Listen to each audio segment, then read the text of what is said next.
Permanent Court of Arbitration Arbitration Rules. Introduction. These rules are for use in arbitrating disputes involving at least one state, state-controlled entity, or intergovernmental organization.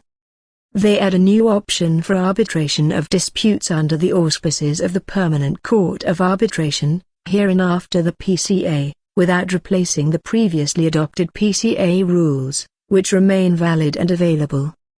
The rules are optional and are based on the 2010 UNCLOS arbitration rules with changes made in order to reflect the public international law elements that may arise in disputes involving a state, state-controlled entity, and/or intergovernmental organization.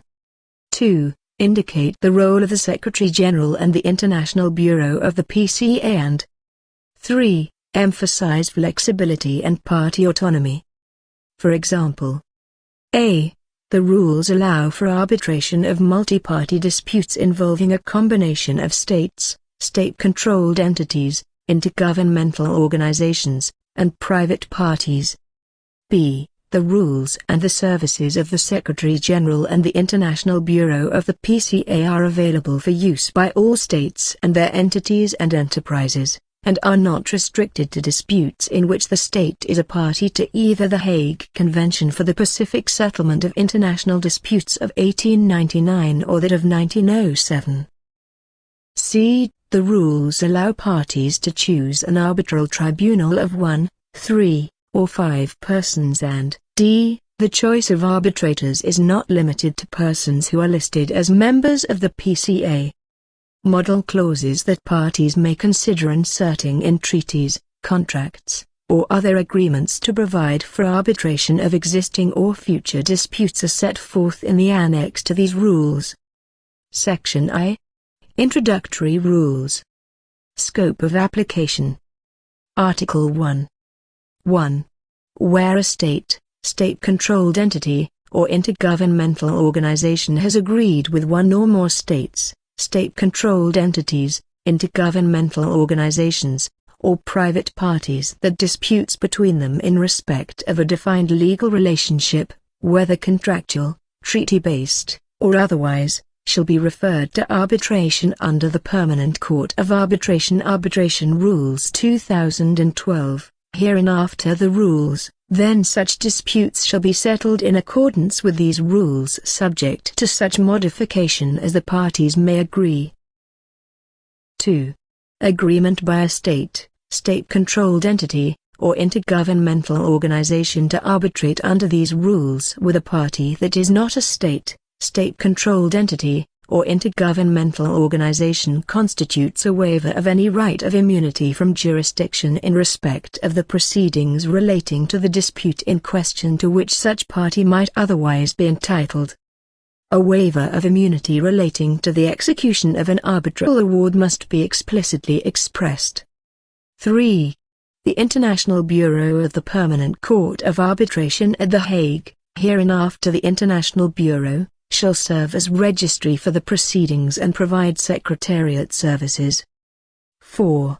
The involvement of at least one state, state-controlled entity, or intergovernmental organization as a party to the dispute is not necessary for jurisdiction where all the parties have agreed to settle a dispute under these rules.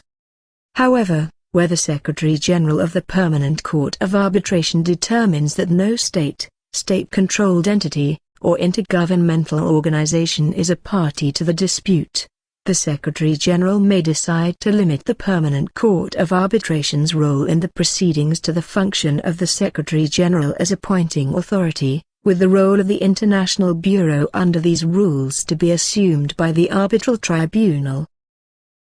Notice and calculation of periods of time. Article 2. 1. A notice, including a notification, communication or proposal, may be transmitted by any means of communication that provides or allows for a record of its transmission. 2. If an address has been designated by a party specifically for this purpose or authorized by the Arbitral Tribunal, any notice shall be delivered to that party at that address, and if so delivered shall be deemed to have been received. Delivery by electronic means such as facsimile or email may only be made to an address so designated or authorized. 3. In the absence of such designation or authorization, a notice is a. received if it is physically delivered to the addressee, or b. deemed to have been received if it is delivered at the place of business, habitual residence or mailing address of the addressee. 4. If, after reasonable efforts, delivery cannot be effected in accordance with paragraphs 2 or 3, a notice is deemed to have been received if it is sent to the addressee's last known place of business, habitual residence or mailing address by registered letter or any other means that provides a record of delivery or of attempted delivery. 5. A notice shall be deemed to have been received on the day it is delivered in accordance with paragraphs 2, 3 or 4, or attempted to be delivered in accordance with paragraph 4. A notice transmitted by electronic means is deemed to have been received on the day it is sent, except that a notice of arbitration so transmitted is only deemed to have been received on the day when it reaches the addressee's electronic address. 6. For the purpose of calculating a period of time under these rules, such period shall begin to run on the day following the day when a notice is received. If the last day of such period is an official holiday or a non-business day at the residence or place of business of the addressee, the period is extended until the first business day which follows. Official holidays or non-business days occurring during the running of the period of time are included in calculating the period. Notice of arbitration. Article 3. 1. The party or parties initiating recourse to arbitration, hereinafter the claimant, shall communicate to the other party or parties, hereinafter the respondent, and the International Bureau a notice of arbitration. 2. Arbitral proceedings shall be deemed to commence on the date on which the notice of arbitration is received by the respondent. 3. The notice of arbitration shall include the following. A. A demand that the dispute be referred to arbitration. B. The names and contact details of the parties. C. Identification of the arbitration agreement that is invoked. D. Identification of any rule, decision, agreement, contract, convention, treaty, constituent instrument of an organization or agency, or relationship out of, or in relation to which, the dispute arises. E. A brief description of the claim and an indication of the amount involved, if any. F. The relief or remedy sought. G. A proposal as to the number of arbitrators, language and place of arbitration, if the parties have not previously agreed thereon. 4. The notice of arbitration may also include, a. A proposal for the appointment of a sole arbitrator referred to in Article 8, Paragraph 1, b. Notification of the appointment of an arbitrator referred to in Articles 9 or 10. 5.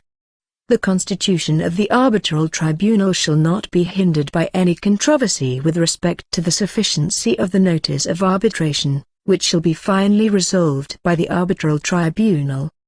Response to the notice of arbitration. Article 4. 1. Within 30 days of the receipt of the notice of arbitration, or such other period as may be set by the International Bureau, the respondent shall communicate to the claimant and the International Bureau a response to the notice of arbitration, which shall include a. The name and contact details of each respondent. b. A response to the information set forth in the notice of arbitration, pursuant to Article 3, Paragraphs 3, c, 2, g. 2. The response to the notice of arbitration may also include a. Any plea that an arbitral tribunal to be constituted under these rules lacks jurisdiction. b. A proposal for the appointment of a sole arbitrator referred to in Article 8, Paragraph 1, c. Notification of the appointment of an arbitrator referred to in Articles 9 or 10. d. A brief description of counterclaims or claims for the purpose of a set-off, if any, including where relevant, an indication of the amounts involved, and the relief or remedy sought. E. A notice of arbitration in accordance with Article 3 in case the respondent formulates a claim against a party to the arbitration agreement other than the claimant. 3. The constitution of the arbitral tribunal shall not be hindered by any controversy with respect to the respondent's failure to communicate a response to the notice of arbitration, or an incomplete or late response to the notice of arbitration, which shall be finally resolved by the arbitral tribunal. Representation and assistance. Article 5(1). In disputes involving only states and/or intergovernmental organizations, each party shall appoint an agent. Each party may also be assisted by persons of its choice. 2. In other disputes under these rules, each party may be represented or assisted by persons chosen by it. 3. The names and addresses of agents, party representatives, and other persons assisting the parties must be communicated to all parties, to the International Bureau, and to the Arbitral Tribunal. Such communication must specify whether the appointment is being made for purposes of representation or assistance. Where a person is to act as an agent or representative of a party, the Arbitral Tribunal, on its own initiative or at the request of any party, may at any time require proof of authority granted to the agent or representative in such a form as the Arbitral Tribunal may determine. Appointing Authority. Article 6. 1. The Secretary-General of the Permanent Court of Arbitration shall serve as appointing authority. 2. In exercising its functions under these rules, the appointing authority may require from any party and the arbitrators the information it deems necessary, and it shall give the parties and, where appropriate, the arbitrators, an opportunity to present their views in any manner it considers appropriate. 3. The appointing authority shall have regard to such considerations as are likely to secure the appointment of an independent and impartial arbitrator, and shall take into account the advisability of appointing an arbitrator of a nationality other than the nationalities of the parties. Section 2. Composition of the Arbitral Tribunal. Number of arbitrators. Article 7. 1. If the parties have not previously agreed on the number of arbitrators, and if within 30 days after the receipt by the respondent of the notice of arbitration the parties have not agreed on the number of arbitrators, 3 arbitrators shall be appointed. 2. Notwithstanding paragraph 1, if no other parties have responded to a party's proposal to appoint a sole arbitrator within the time limit provided for in paragraph 1, and the party or parties concerned have failed to appoint a second arbitrator in accordance with Articles 9 or 10, the appointing authority may, at the request of a party, appoint a sole arbitrator pursuant to the procedure provided for in Article 8, paragraph 2, if it determines that, in view of the circumstances of the case, this is more appropriate. Appointment of arbitrators. Articles 8 to 10, Article 8(1). If the parties have agreed that a sole arbitrator is to be appointed, and if within 30 days after receipt by all other parties of a proposal of an individual who would serve as a sole arbitrator the parties have not reached agreement thereon, a sole arbitrator shall, at the request of a party, be appointed by the appointing authority. 2. The appointing authority shall appoint the sole arbitrator as promptly as possible. In making the appointment, the appointing authority shall use the following list procedure, unless the parties agree that the list procedure should not be used, or unless the appointing authority determines in its discretion that the use of the list procedure is not appropriate for the case. A. The appointing authority shall communicate to each of the parties an identical list containing at least 3 names. B. Within 15 days after the receipt of this list, or such other period as may be set by the International Bureau, each party may return the list to the appointing authority, without copying the other party, after having deleted the name or names to which it objects and numbered the remaining names on the list in the order of its preference. C. After the expiration of the above period of time, the appointing authority shall appoint the sole arbitrator from among the names approved on the lists returned to it and in accordance with the order of preference indicated by the parties. D. If for any reason the appointment cannot be made according to this procedure, the appointing authority may exercise its discretion in appointing the sole arbitrator. Article 9. 1. If 3 arbitrators are to be appointed, each party shall appoint 1 arbitrator. The 2 arbitrators thus appointed shall choose the 3rd arbitrator, who will act as the presiding arbitrator of the arbitral tribunal. If 5 arbitrators are to be appointed, the 2 party-appointed arbitrators shall choose the remaining 3 arbitrators and designate one of those 3 as the presiding arbitrator of the tribunal. 2. If within 30 days after the receipt of a party's notification of the appointment of an arbitrator the other party has not notified the first party of the arbitrator it has appointed, the first party may request the appointing authority to appoint the second arbitrator. 3. If within 30 days after the appointment of the second arbitrator, or such other period as may be set by the International Bureau, the 2 arbitrators have not agreed on the choice of the remaining arbitrators and/or the presiding arbitrator, the remaining arbitrators and/or the presiding arbitrator shall be appointed by the appointing authority in the same way as a sole arbitrator would be appointed under Article 8, Paragraph 2. Article 10. 1. For the purposes of Article 9, Paragraph 1, where 3 or 5 arbitrators are to be appointed and there are multiple parties as claimant or as respondent, unless the parties have agreed to another method of appointment of arbitrators, the multiple parties jointly, whether as claimant or as respondent, shall appoint an arbitrator. 2. If the parties have agreed that the arbitral tribunal is to be composed of a number of arbitrators other than 1, 3, or 5, the arbitrators shall be appointed according to the method agreed upon by the parties. 3.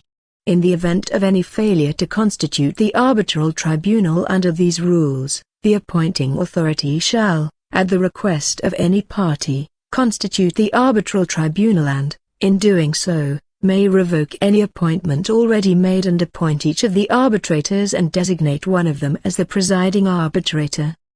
The appointing authority may, if it deems it appropriate, reappoint previous appointees. 4. In appointing arbitrators pursuant to these rules, the parties and the appointing authority are free to choose persons who are not members of the Permanent Court of Arbitration. Disclosures by and challenge of arbitrators, Articles 11 to 13. Article 11. When a person is approached in connection with his or her possible appointment as an arbitrator, he or she shall disclose any circumstances likely to give rise to justifiable doubts as to his or her impartiality or independence. An arbitrator, from the time of his or her appointment and throughout the arbitral proceedings, shall without delay disclose any such circumstances to the parties and the other arbitrators unless they have already been informed by him or her of these circumstances. Article 12. 1. Any arbitrator may be challenged if circumstances exist that give rise to justifiable doubts as to the arbitrator's impartiality or independence. 2. A party may challenge the arbitrator appointed by it only for reasons of which it becomes aware after the appointment has been made. 3. In the event that an arbitrator fails to act or in the event of the de jure or de facto impossibility of his or her performing his or her functions, the procedure in respect of the challenge of an arbitrator as provided in Article 13 shall apply. 4. If an arbitrator on a tribunal of 3, 5, or more persons fails to participate in the arbitration, the other arbitrators shall, unless the parties agree otherwise, have the power in their sole discretion to continue the arbitration and to make any decision, ruling or award, notwithstanding the failure of one arbitrator to participate. In determining whether to continue the arbitration or to render any decision, ruling or award without the participation of an arbitrator, the other arbitrators shall take into account the stage of the arbitration, the reason, if any, expressed by the arbitrator for such non-participation, and such other matters as they consider appropriate in the circumstances of the case. In the event that the other arbitrators determine not to continue the arbitration without the non-participating arbitrator, the arbitral tribunal shall declare the office vacant, and, subject to Article 14, Paragraph 2, a substitute arbitrator shall be appointed pursuant to the provisions of Articles 8 to 11, unless the parties agree on a different method of appointment. Article 13. 1. A party that intends to challenge an arbitrator shall send notice of its challenge within 30 days after it has been notified of the appointment of the challenged arbitrator, or within 30 days after the circumstances mentioned in Articles 11 and 12 became known to that party. 2. The notice of challenge shall be communicated to all other parties, to the arbitrator who is challenged, to the other arbitrators, and to the International Bureau. The notice of challenge shall state the reasons for the challenge. 3. When an arbitrator has been challenged by a party, all parties may agree to the challenge. The arbitrator may also, after the challenge, withdraw from his or her office. In neither case does this imply acceptance of the validity of the grounds for the challenge. 4. If, within 15 days from the date of the notice of challenge, all parties do not agree to the challenge or the challenged arbitrator does not withdraw, the party making the challenge may elect to pursue it. In that case, within 30 days from the date of the notice of challenge, it shall seek a decision on the challenge by the appointing authority. 5. In rendering a decision on the challenge, the appointing authority may indicate the reasons for the decision, unless the parties agree that no reasons shall be given. Replacement of an arbitrator. Article 14. 1. Subject to Paragraph 2 of this article, in any event where an arbitrator has to be replaced during the course of the arbitral proceedings, a substitute arbitrator shall be appointed or chosen pursuant to the procedure provided for in Articles 8 to 11 that was applicable to the appointment or choice of the arbitrator being replaced. This procedure shall apply even if during the process of appointing the arbitrator to be replaced, a party had failed to exercise its right to appoint or to participate in the appointment. 2. If, at the request of a party, the appointing authority determines that, in view of the exceptional circumstances of the case, it would be justified for a party to be deprived of its right to appoint a substitute arbitrator, the appointing authority may, after giving an opportunity to the parties and the remaining arbitrators to express their views, appoint the substitute arbitrator. Repetition of hearings in the event of the replacement of an arbitrator. Article 15. If an arbitrator is replaced, the proceedings shall resume at the stage where the arbitrator who was replaced ceased to perform his or her functions, unless the arbitral tribunal decides otherwise. Exclusion of liability. Article 16. The parties waive, to the fullest extent permitted under the applicable law, any claim against the arbitrators and any person appointed by the arbitral tribunal based on any act or omission in connection with the arbitration. Section 3. Arbitral Proceedings. General Provisions. Article 17. 1. Subject to these rules, the arbitral tribunal may conduct the arbitration in such manner as it considers appropriate, provided that the parties are treated with equality and that at an appropriate stage of the proceedings each party is given a reasonable opportunity of presenting its case.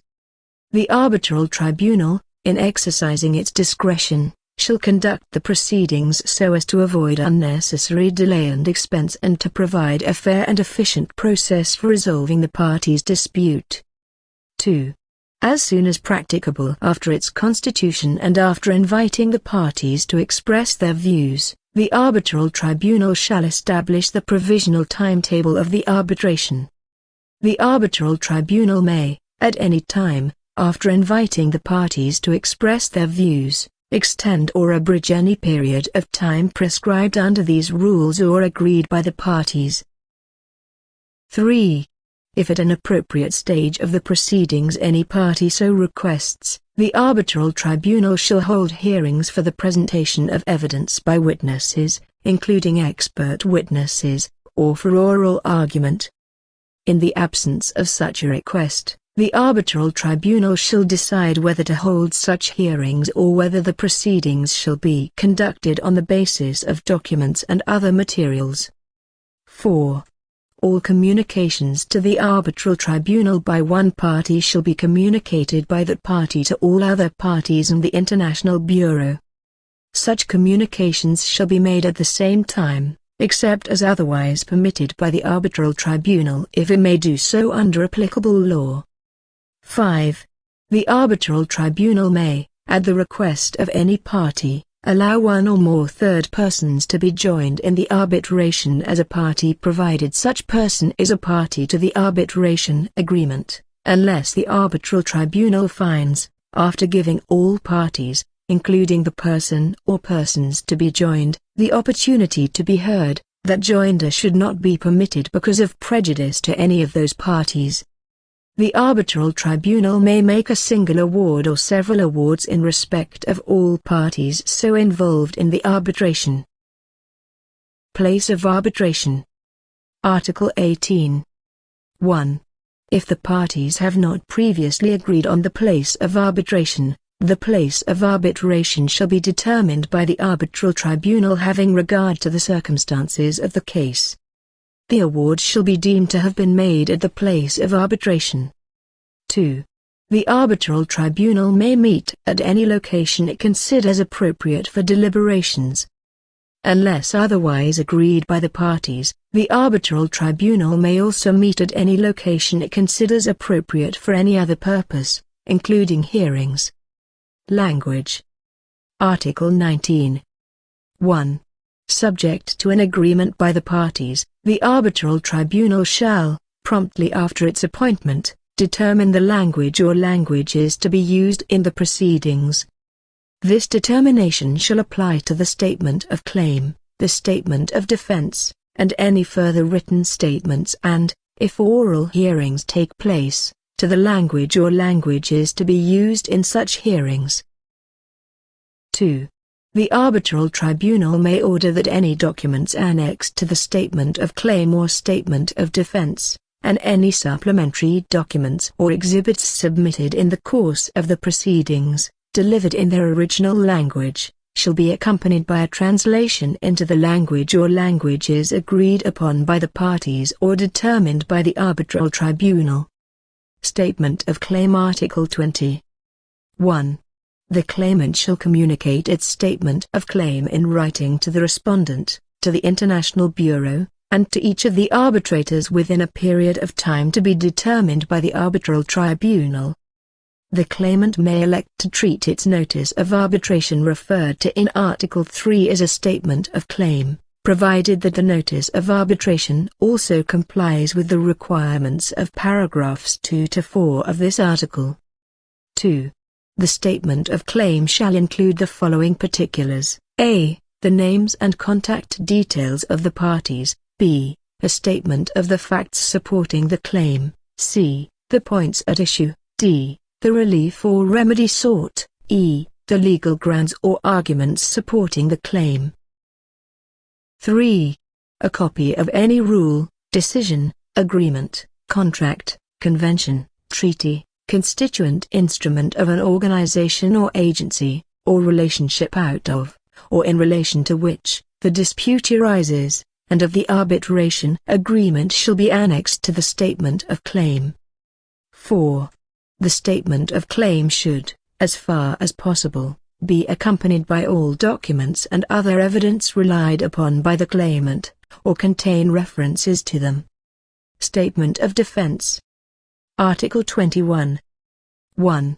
The respondent shall communicate its statement of defense in writing to the claimant, to the International Bureau, and to each of the arbitrators within a period of time to be determined by the Arbitral Tribunal. The respondent may elect to treat its response to the notice of arbitration referred to in Article 4 as a statement of defense, provided that the response to the notice of arbitration also complies with the requirements of paragraph 2 of this article. 2. The statement of defense shall reply to the particulars, b. 2e, of the statement of claim, Article 20, paragraph 2. The statement of defense should, as far as possible, be accompanied by all documents and other evidence relied upon by the respondent, or contain references to them. 3.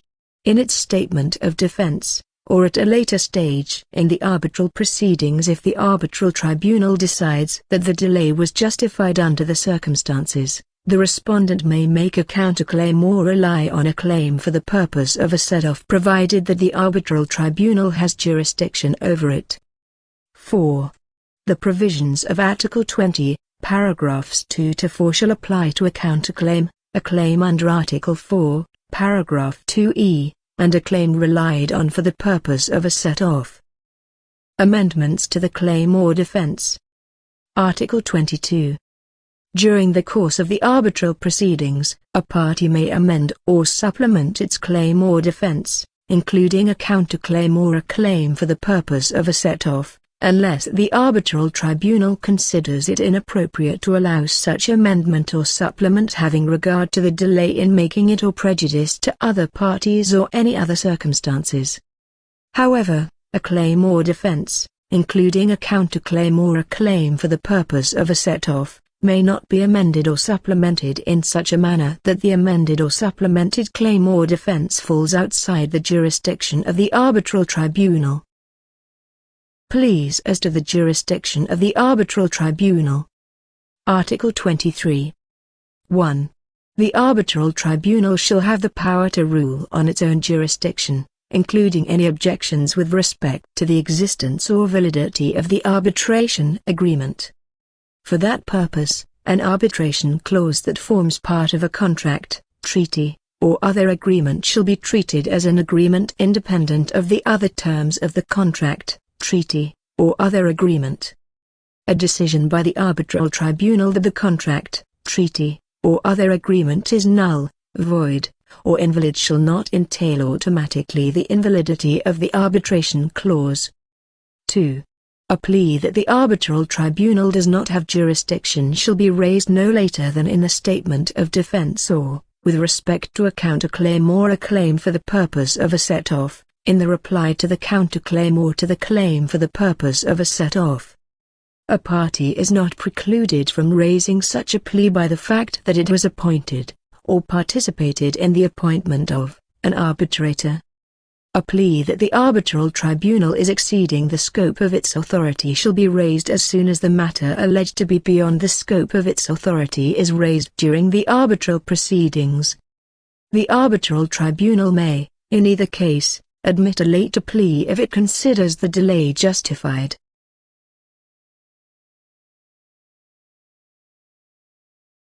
3. The arbitral tribunal may rule on a plea referred to in paragraph 2 either as a preliminary question or in an award on the merits. The arbitral tribunal may continue the arbitral proceedings and make an award, notwithstanding any pending challenge to its jurisdiction before a competent authority. Further written statements. Article 24. The arbitral tribunal shall decide which further written statements, in addition to the statement of claim and the statement of defense, shall be required from the parties or may be presented by them, and shall fix the periods of time for communicating such statements. Periods of time. Article 25. The periods of time fixed by the arbitral tribunal for the communication of written statements, including the statement of claim and statement of defense, should not exceed 45 days. However, the arbitral tribunal may extend the time limits if it concludes that an extension is justified. Interim measures. Article 26. 1. The arbitral tribunal may, at the request of a party, grant interim measures. 2. An interim measure is any temporary measure by which, at any time prior to the issuance of the award by which the dispute is finally decided, the arbitral tribunal orders a party, for example and without limitation, to a. Maintain or restore the status quo pending determination of the dispute. b. Take action that would prevent, or refrain from taking action that is likely to cause, errant or imminent harm or, 2. Prejudice to the arbitral process itself. c. Provide a means of preserving assets out of which a subsequent award may be satisfied or d. Preserve evidence that may be relevant and material to the resolution of the dispute. 3. The party requesting an interim measure under paragraphs 2a, 2c, shall satisfy the arbitral tribunal that a. Harm not adequately reparable by an award of damages is likely to result if the measure is not ordered, and such harm substantially outweighs the harm that is likely to result to the party against whom the measure is directed if the measure is granted, and b. There is a reasonable possibility that the requesting party will succeed on the merits of the claim. The determination on this possibility shall not affect the discretion of the arbitral tribunal in making any subsequent determination. 4. With regard to a request for an interim measure under paragraph 2d, the requirements in paragraphs 3a and b shall apply only to the extent the arbitral tribunal considers appropriate. 5. The arbitral tribunal may modify, suspend or terminate an interim measure it has granted, upon application of any party or, in exceptional circumstances and upon prior notice to the parties, on the arbitral tribunal's own initiative. 6. The arbitral tribunal may require the party requesting an interim measure to provide appropriate security in connection with the measure. 7. The arbitral tribunal may require any party promptly to disclose any material change in the circumstances on the basis of which the interim measure was requested or granted. 8. The party requesting an interim measure may be liable for any costs and damages caused by the measure to any party if the arbitral tribunal later determines that, in the circumstances then prevailing, the measure should not have been granted. The arbitral tribunal may award such costs and damages at any point during the proceedings. 9. A request for interim measures addressed by any party to a judicial authority shall not be deemed incompatible with the agreement to arbitrate, or as a waiver of that agreement. Evidence. Article 27. 1. Each party shall have the burden of proving the facts relied on to support its claim or defense. 2. Witnesses, including expert witnesses, who are presented by the parties to testify to the arbitral tribunal on any issue of fact or expertise, may be any individual, notwithstanding that the individual is a party to the arbitration or in any way related to a party. Unless otherwise directed by the arbitral tribunal, statements by witnesses, including expert witnesses, may be presented in writing and signed by them. 3. At any time during the arbitral proceedings the arbitral tribunal may require the parties to produce documents, exhibits or other evidence within such a period of time as the arbitral tribunal shall determine. The arbitral tribunal may also, after consultation with the parties, perform a site visit. 4. The arbitral tribunal shall determine the admissibility, relevance, materiality and weight of the evidence offered. Hearings. Article 28. 1. In the event of an oral hearing, the arbitral tribunal shall give the parties adequate advance notice of the date, time and place thereof. 2. Witnesses, including expert witnesses, may be heard under the conditions and examined in the manner set by the arbitral tribunal. 3. Hearings shall be held in camera unless the parties agree otherwise. The arbitral tribunal may require the retirement of any witness or witnesses, including expert witnesses, during the testimony of such other witnesses, except that a witness, including an expert witness, who is a party to the arbitration shall not, in principle, be asked to retire.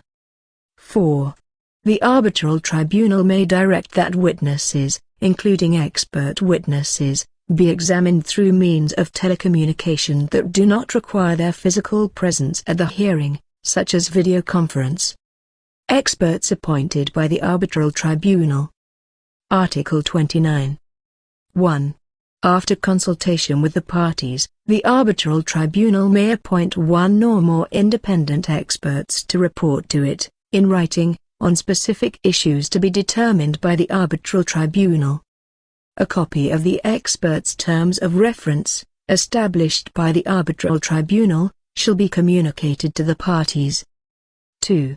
The expert shall, in principle before accepting appointment, submit to the Arbitral Tribunal and to the parties a description of his or her qualifications and a statement of his or her impartiality and independence.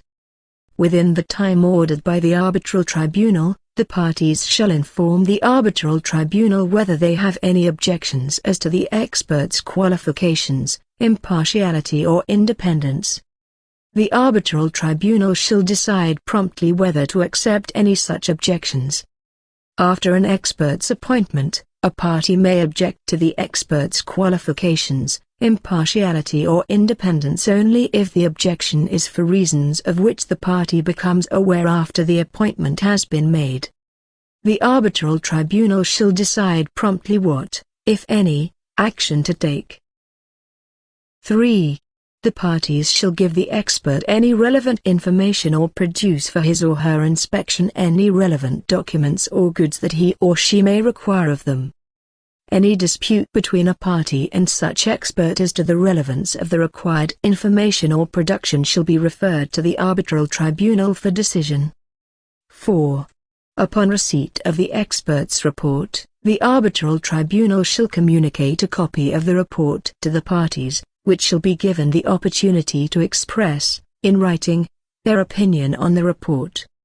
A party shall be entitled to examine any document on which the expert relied in his or her report. 5. If a party so requests or if the Arbitral Tribunal considers it necessary, the expert shall, after delivery of the report, participate in a hearing where the parties have the opportunity to put questions to him or her and to present expert witnesses in order to testify on the points at issue. The provisions of Article 28 shall be applicable to such proceedings. Default. Article 30. 1. If, within the period of time fixed by these rules or the Arbitral Tribunal, without showing sufficient cause, a. the claimant has failed to communicate its statement of claim, the Arbitral Tribunal shall issue an order for the termination of the arbitral proceedings, unless there are remaining matters that may need to be decided and the Arbitral Tribunal considers it appropriate to do so. b. The respondent has failed to communicate its response to the notice of arbitration or its statement of defense, the Arbitral Tribunal shall order that the proceedings continue, without treating such failure in itself as an admission of the claimant's allegations. The provisions of this subparagraph also apply to a claimant's failure to submit a defense to a counterclaim or to a claim for the purpose of a set-off. 2. If a party, duly notified under these rules, fails to appear at a hearing, without showing sufficient cause for such failure, the Arbitral Tribunal may proceed with the arbitration. 3. If a party, duly invited by the Arbitral Tribunal to produce documents, exhibits or other evidence, fails to do so within the established period of time, without showing sufficient cause for such failure, the Arbitral Tribunal may make the award on the evidence before it. Closure of proceedings. Article 31. 1. When it is satisfied that the parties have had a reasonable opportunity to present their cases, the Arbitral Tribunal shall declare the proceedings closed. 2. The Arbitral Tribunal may, if it considers it necessary owing to exceptional circumstances, decide, on its own initiative or upon application of a party, to reopen the proceedings at any time before the award is made. Waiver of right to object. Article 32. A failure by any party to object promptly to any non-compliance with these rules or with any requirement of the arbitration agreement shall be deemed to be a waiver of the right of such party to make such an objection, unless such party can show that, under the circumstances, its failure to object was justified. Section 4. The award. Decisions. Article 33. 1. When there is more than one arbitrator, any award or other decision of the arbitral tribunal shall be made by a majority of the arbitrators. 2. In the case of questions of procedure, when there is no majority or when the arbitral tribunal so authorizes, the presiding arbitrator may decide alone, subject to revision, if any, by the arbitral tribunal. Form and effect of the award. Article 34. 1. The arbitral tribunal may make separate awards on different issues at different times. 2. All awards shall be made in writing and shall be final and binding on the parties. The parties shall carry out all awards without delay. 3. The arbitral tribunal shall state the reasons upon which the award is based, unless the parties have agreed that no reasons are to be given. 4. An award shall be signed by the arbitrators and it shall contain the date on which the award was made and indicate the place of arbitration. Where there is more than one arbitrator and any of them fails to sign, the award shall state the reason for the absence of the signature. 5. An award may be made public with the consent of all parties or where and to the extent disclosure is required of a party by legal duty, to protect or pursue a legal right or in relation to legal proceedings before a court or other competent authority. 6. Copies of the award signed by the arbitrators shall be communicated to the parties by the International Bureau. 7. In cases involving only states, the parties shall communicate to the International Bureau the laws, regulations, or other documents evidencing the execution of the award. Applicable law, amiable compositor. Article 35. 1. The arbitral tribunal shall apply the rules of law designated by the parties as applicable to the substance of the dispute. Failing such designation by the parties, the arbitral tribunal shall, a. in cases involving only states, decide such disputes in accordance with international law by applying I. International conventions, whether general or particular, establishing rules expressly recognized by the contesting states. 2. International custom, as evidence of a general practice accepted as law. 3. The general principles of law recognized by civilized nations. 4. Judicial and arbitral decisions and the teachings of the most highly qualified publicists of the various nations, as subsidiary means for the determination of rules of law. b. In cases involving only states and intergovernmental organizations, apply the rules of the organization concerned and the law applicable to any agreement or relationship between the parties, and, where appropriate, the general principles governing the law of intergovernmental organizations and the rules of general international law. c. In cases involving intergovernmental organizations and private parties, have regard both to the rules of the organization concerned and to the law applicable to the agreement or relationship out of or in relation to which the dispute rises, and, where appropriate, to the general principles governing the law of intergovernmental organizations and to the rules of general international law. In such cases, the arbitral tribunal shall decide in accordance with the terms of the agreement and shall take into account relevant trade usages. d. In all other cases, apply the law which it determines to be appropriate. In such cases, the arbitral tribunal shall decide in accordance with the terms of the agreement and shall take into account relevant trade usages. 2. The arbitral tribunal shall decide as amiable compositor or ex aequo et bono only if the parties have expressly authorized the arbitral tribunal to do so. Settlement or other grounds for termination. Article 36. 1. If, before the award is made, the parties agree on a settlement of the dispute, the arbitral tribunal shall either issue an order for the termination of the arbitral proceedings or, if requested by the parties and accepted by the arbitral tribunal, record the settlement in the form of an arbitral award on agreed terms.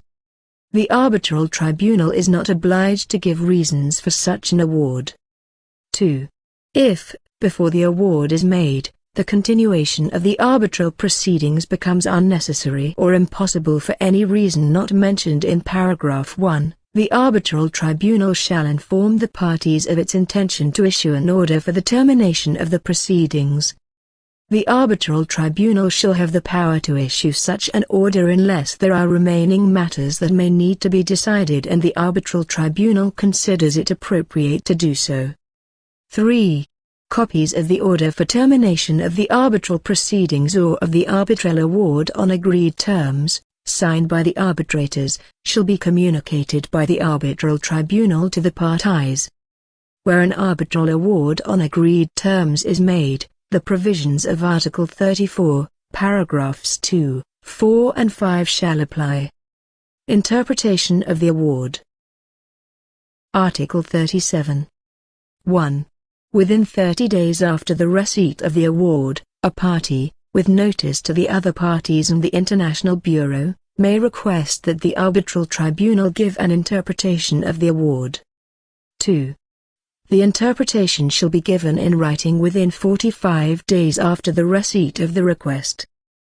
The interpretation shall form part of the award and the provisions of Article 34, paragraphs 2 to 6, shall apply. Correction of the award. Article 38. 1. Within 30 days after the receipt of the award, a party, with notice to the other parties and the International Bureau, may request the arbitral tribunal to correct in the award any error in computation, any clerical or typographical error, or any error or omission of a similar nature. If the arbitral tribunal considers that the request is justified, it shall make the correction within 45 days of receipt of the request. 2. The arbitral tribunal may within 30 days after the communication of the award make such corrections on its own initiative. 3. Such corrections shall be in writing and shall form part of the award. The provisions of Article 34, paragraphs 2 to 6, shall apply.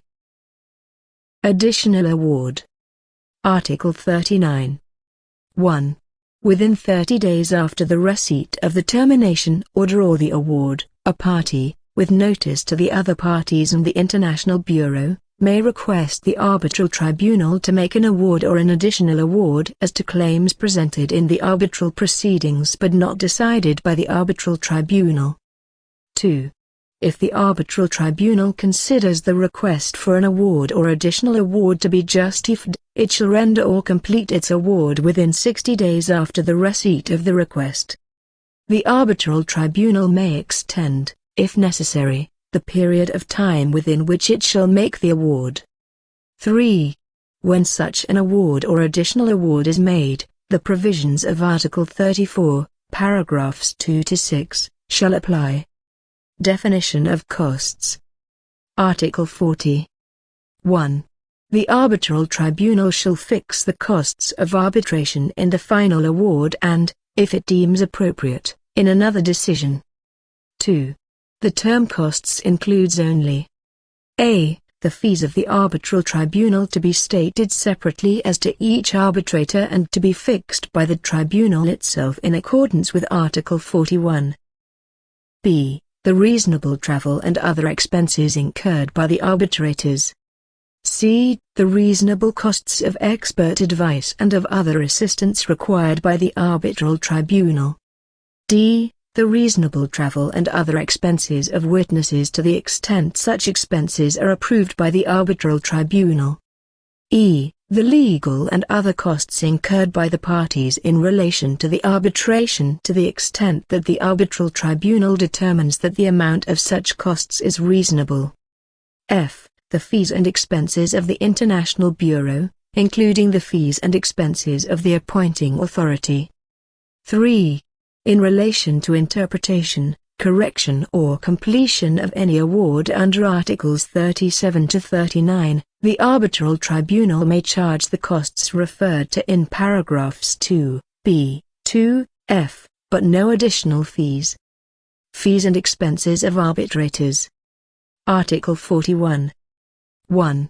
The costs referred to in Article 40, paragraphs 2a, b, and c, shall be reasonable in amount, taking into account the amount in dispute, the complexity of the subject matter, the time spent by the arbitrators and any experts appointed by the Arbitral Tribunal, and any other relevant circumstances of the case.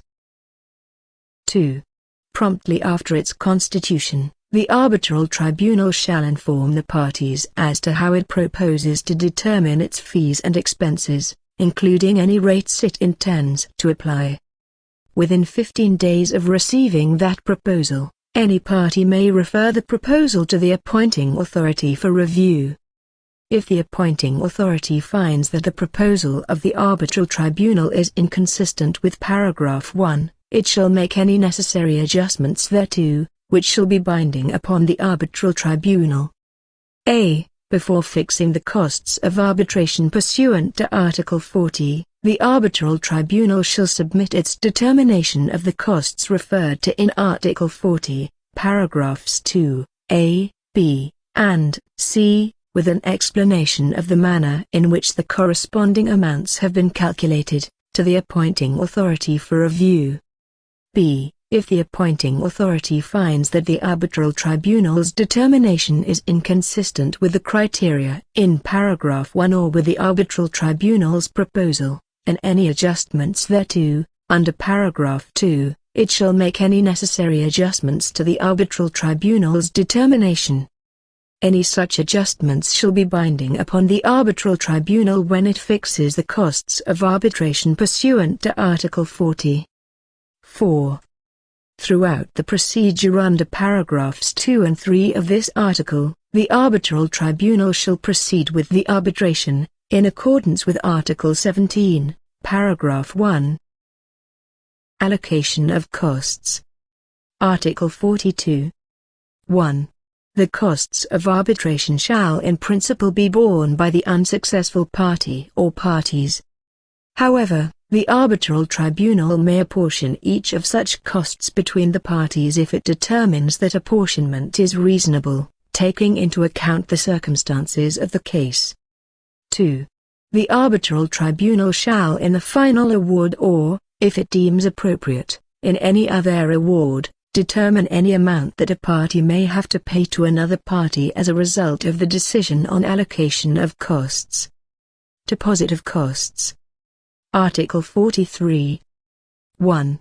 The International Bureau, following the commencement of the arbitration, may request the parties to deposit an equal amount as an advance for the costs referred to in Article 40, paragraphs 2a, b, c, and f. All amounts deposited by the parties pursuant to this paragraph and paragraph 2 of this article shall be directed to the International Bureau, and disbursed by it for such costs, including, inter alia, fees to the arbitrators, to the appointing authority, and to the International Bureau. The International Bureau shall ensure that any disbursements of Arbitral Tribunal fees and expenses made prior to the fixing of the costs of arbitration pursuant to Article 40 are consistent with the criteria in Article 41, paragraph 1 and with the Arbitral Tribunal's proposal, and any adjustments thereto, under Article 41, paragraph 2. 2. During the course of the arbitral proceedings the International Bureau may request supplementary deposits from the parties. 3. Any deposit of security for costs ordered by the Arbitral Tribunal pursuant to Article 26 shall be directed to the International Bureau and disbursed by it upon order from the Arbitral Tribunal. 4. If the requested deposits are not paid in full within 30 days after the receipt of the request or such other period as may be set by the International Bureau, the International Bureau shall so inform the parties in order that one or more of them may make the required payment.